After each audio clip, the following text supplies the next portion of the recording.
Hello guys, and welcome to my channel. This is Too Cute for Cancer, and my name is Jody. I have been living with cancer for 20 years, and I am now currently stage 4 metastatic breast cancer that has metastasized to my bones. My mission for my channel is to, well, for my life, in fact, is to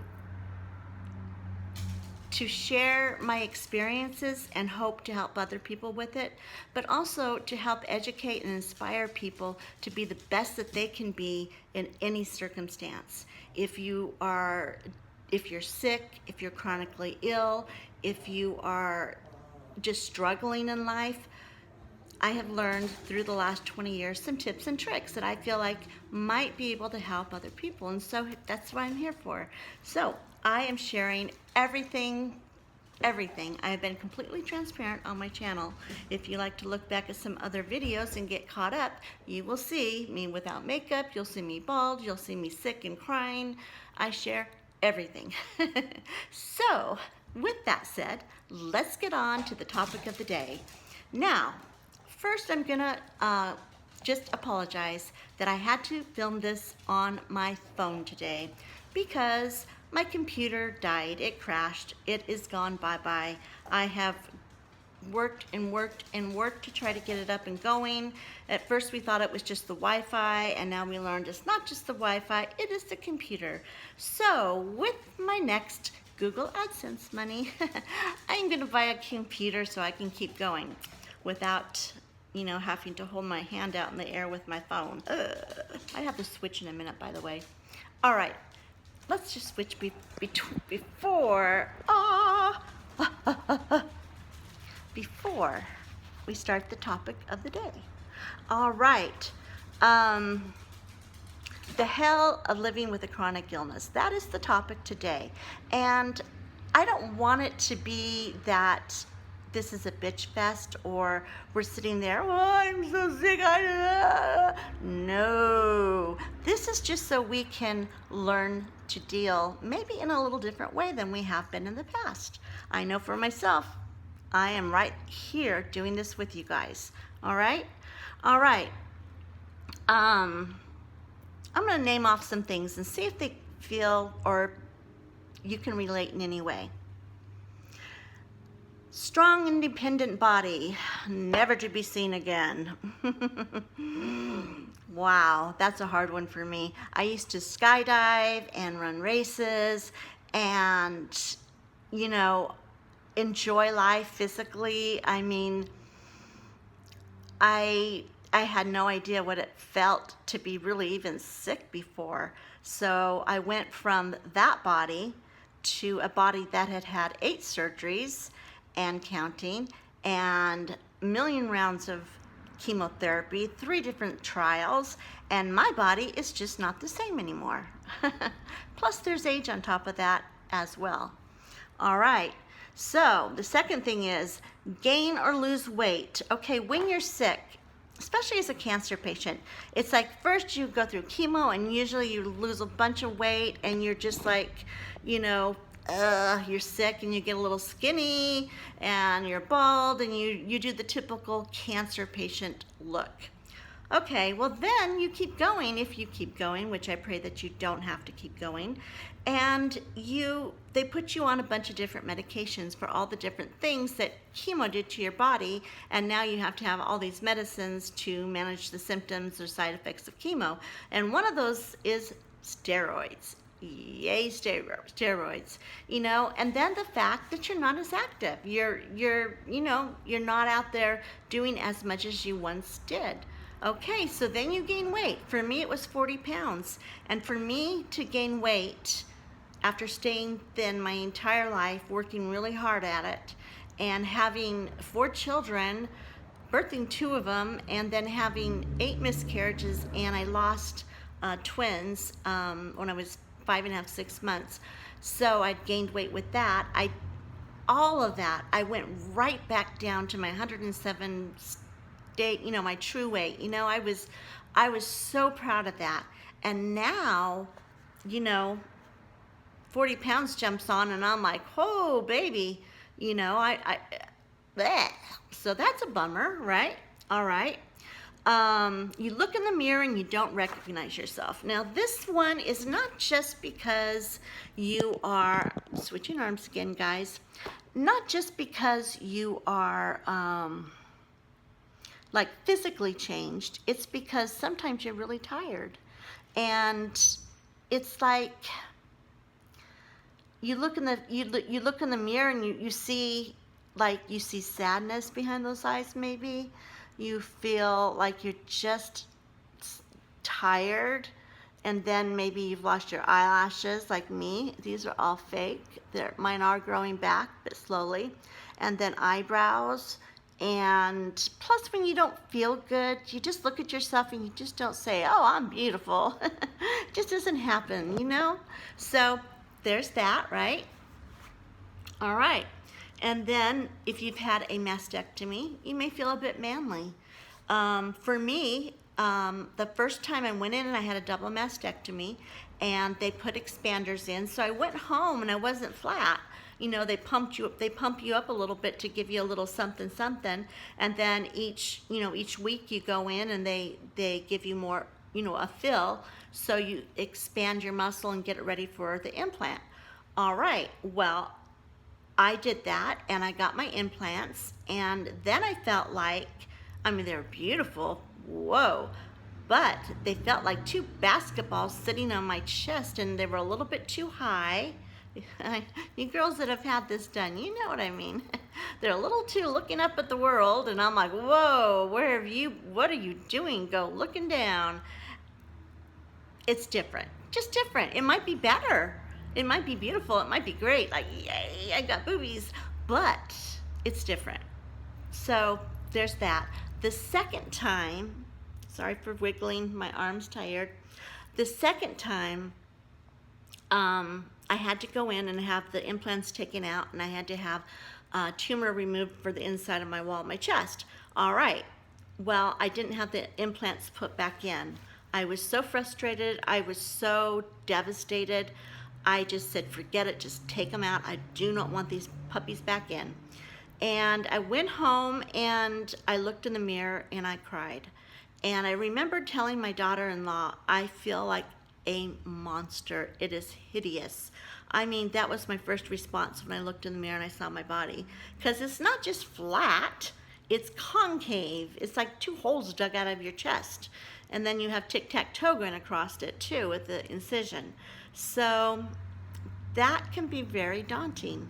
Then after it heals, you just see your chest without any nipples, no boobs, nothing. Sorry, this is really graphic. And you have no hair, or your hair's short, growing back from chemo, and you feel manly. I mean, I'm a very girly girl. Every people say, oh, you'll never look manly, but I felt manly because, just did. All right. Oh, this is a good one. Feeling guilty because you can't keep up with everybody else, friends and family, things you used to do, responsibilities maybe that you used to hold. That's hard, I remember being the most dependable person at work. I remember never being late, never missing a day. People could call on me and say, I need this done, and they knew it would get done. And I went from being like, I better not take that assignment because I'm not sure I can make it because I might be sick, or I don't know how my body's going to react. Yeah, it's hard. It's hard. So, woo! And this is one thing, you feel guilty, but it's like, really, it's like being sick is not a character flaw, people. It is not your fault that you are sick. You're not causing yourself to get sick unless you are causing yourself to get sick by eating too much or not taking care of your body or something like that. But for the most part, especially with cancer and chronic illnesses, you are not causing yourself to be sick. So there's that. Friends stop visiting you. Not because they're mean, But like for me, I was a social butterfly, had tons of friends, went out a lot, had a lot of fun. And what happened was people would call and say, hey, you want to go here? I'll pick you up so you don't have to drive.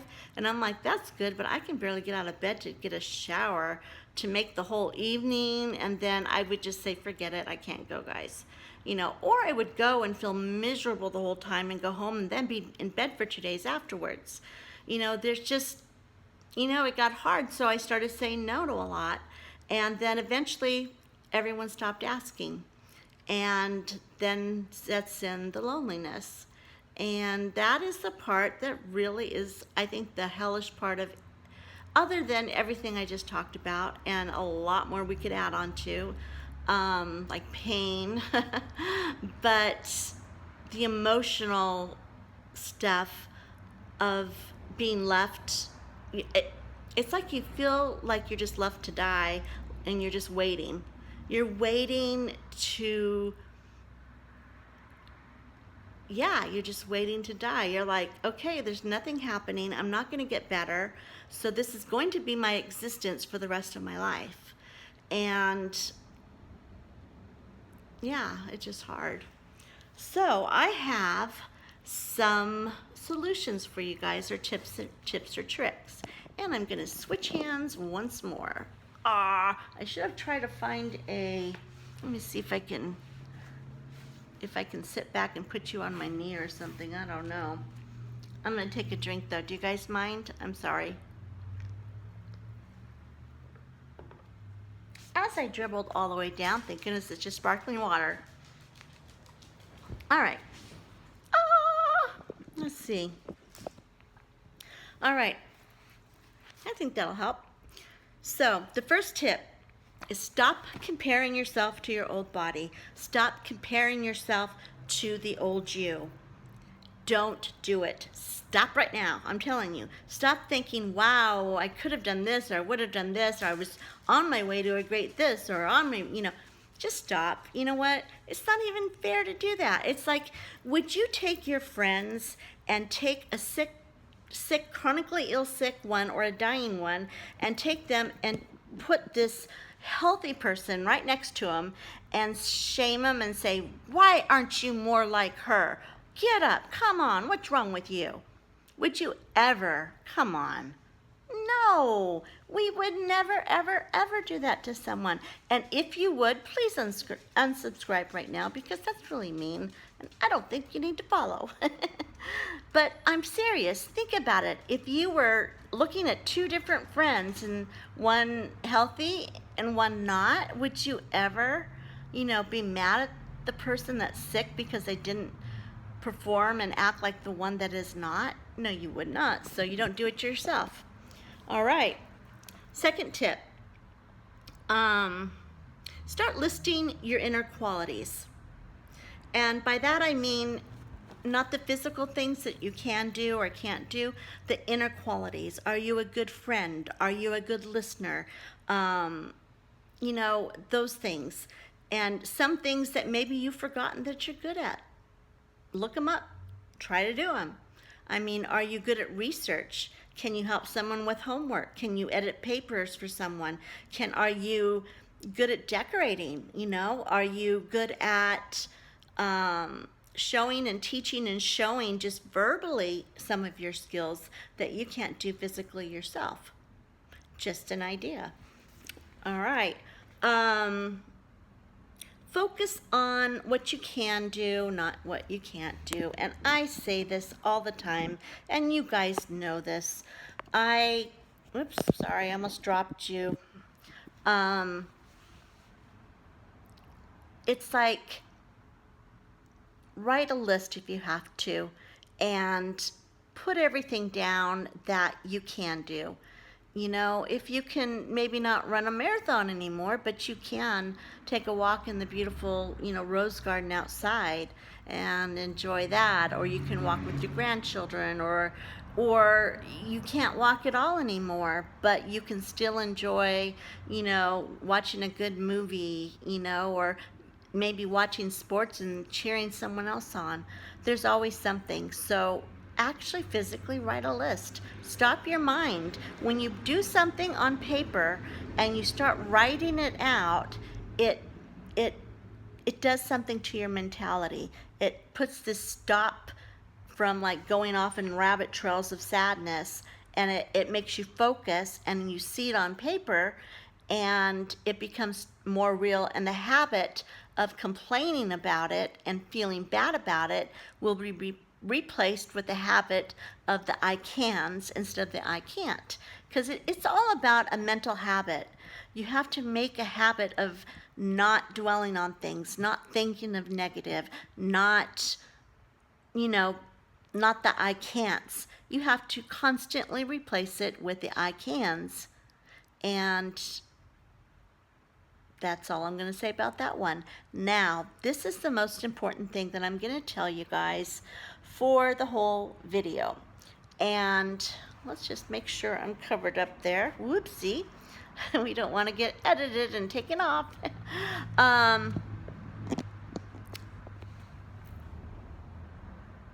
We need to grieve. You need to grieve your old self, your old body, your old everything. You need to let it feel bad. Because what happens when you are, well, I'm just going to tell you my story, and it's a recent story, so you guys will probably recognize some of the things that I've done, but I had gained a lot of weight from the steroids and being bedridden for better of 2 years.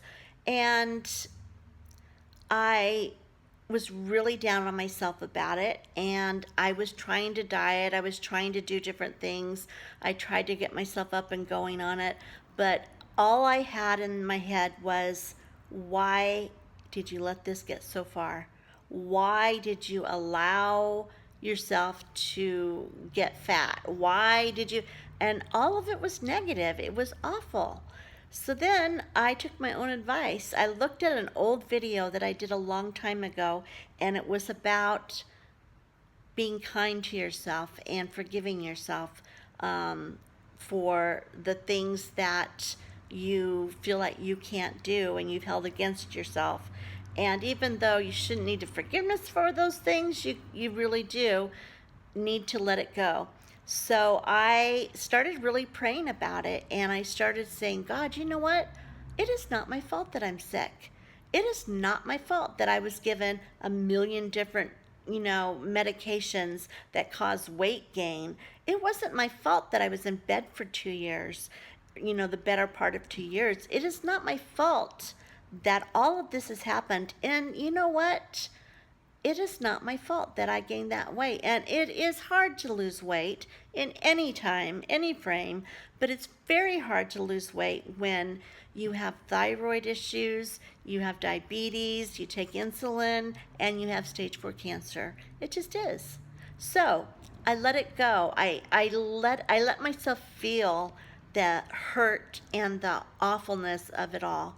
I cried, and then I stopped and I said, okay, that's enough, Jody. Stop wallowing. Pull yourself back up.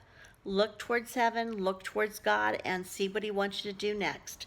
And the next was, we started the 21-day cleanse by Chris Carr on our channel. And I did that for you guys, yes, but I did it more for myself too, because I needed to go back to the basics and start treating myself nicely and feeding myself nicely. And do you know what happened after I did that?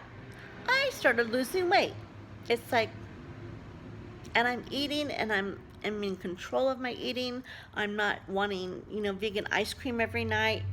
I'm looking at nutrients instead of comfort food. So it benefits us if we can get control of it and face it head on, cry it out, and let it go. When my son passed away, I learned a technique that I learned in one of our bereavement groups, and it has helped me through many of a storm. And